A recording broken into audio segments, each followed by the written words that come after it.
2022년은 글로벌 사회의 혼돈과 기회의 시기로 인식됩니다. 미국과 중국의 기술 패권 경쟁에서 시작된 첨단 기술, 전략 기술 확보를 위한 국가 간, 동맹 간 경쟁과 협력 지형도가 급변했죠. 한국은 물론 미국, 독일, 일본 등 주요 국가들은 전략 기술 확보와 보호를 위해 다양한 형태의 법령, 계획 등을 앞다투어 발표했죠.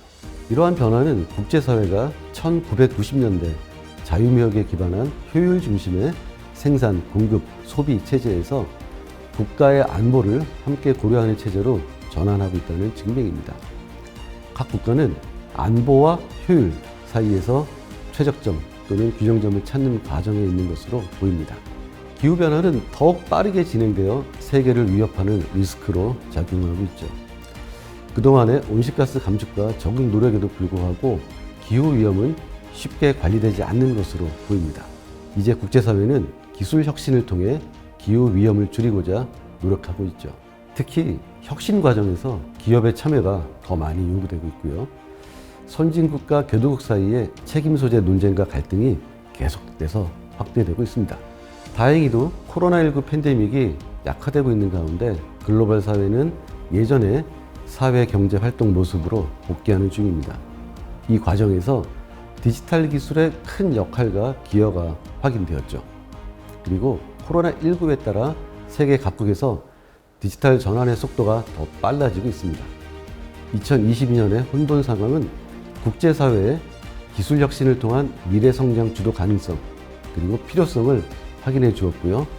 우리에게 새로운 기회로 다가오고 있습니다. 전통적으로 국가 혁신 시스템은 정부, 민간, 대학, 기업 등 각 혁신 주체가 지식과 기술을 창출하고 국가 경쟁력을 높이는 제도와 네트워크 등이 연구 범위로 이해됩니다. 최근에는 기술의 경제에 대한 영향 또는 상호 관련성이 커지면서 경제 안보를 국가 어젠다로 다루고 있는데요. 혁신 시스템과 경제 안보의 연계 범위가 넓어지고 그 수준도 깊어지고 있습니다. 다시 말하면 경제 안보를 고려한 국가 혁신 시스템 설계가 요구되고 있는 거죠. 국제사회의 쟁점과 위험 요소들의 국내 영향이 중요한 외부 요인으로 작용하면서 글로벌 관점의 혁신 전략 수립이 필요해졌다고 볼 수 있습니다. 앞에서 말씀드린 바와 같이 2022년의 혼돈을 기회로 활용하기 위해서는 한국의 과학기술 혁신 기반의 글로벌 혁신 전략을 수립하고 활용해야 한다고 생각합니다. 각국의 경제와 사회가 지속가능한 방식으로 발전하고 기후환경 관련 리스크를 줄이기 위해서는 국가 내 STI 혁신, 국가 간 STI 혁신 협력이 요구됩니다. 빠르게 변화하는 국제사회에 대한 대응과 한국의 발전을 위한 STI 기반 글로벌 전략을 세 가지 차원에서 고민하고 추진할 것을 제안합니다. 첫째, 한국이 처한 상황과 그에 따른 입장을 지정학적 관점, 기술혁신 관점에서 정확하게 진단하고 이해합니다. 둘째, 한국과 밀접하게 관련되어 있거나 상호 영향을 주고받는 국가의 STI 정책과 전략을 분석하고 한국과의 정책 역학관계를 도출할 필요가 있습니다.